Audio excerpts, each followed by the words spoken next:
20 অর্থাৎ সর্বনিম্ন 1 কেজিতে 300 গ্রাম প্লাস পানি। পরেরটা কার? এটা কার? দেন এখানে দেন।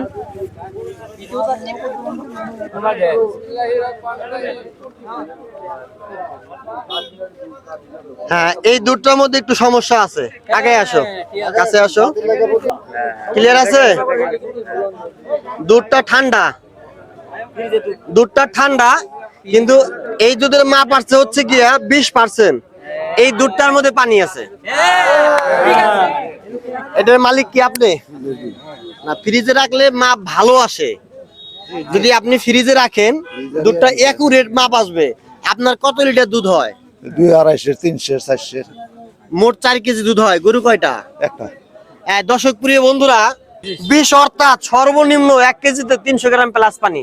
এটা অনেক সময় হয় কি হাতে লাগা ফালাইয়া দিয়ে কেউ পানি দেয়, দেখছি ধুয়ার যে বেশি করে পড়ে যায়। ঠিক আছে, আপনি বাসায় যায় বিষয়টা সংশোধন করবেন। কেমন? ঠিক আছে। যে আমি আজকে বাজারে পরিমাপ করছি, আমার মাপটা খারাপ আসছে। ওকে, আমি জানি আজকে তো 20 আসছে, তাই না? আজকে 20 আসছে ঠান্ডা দুধ।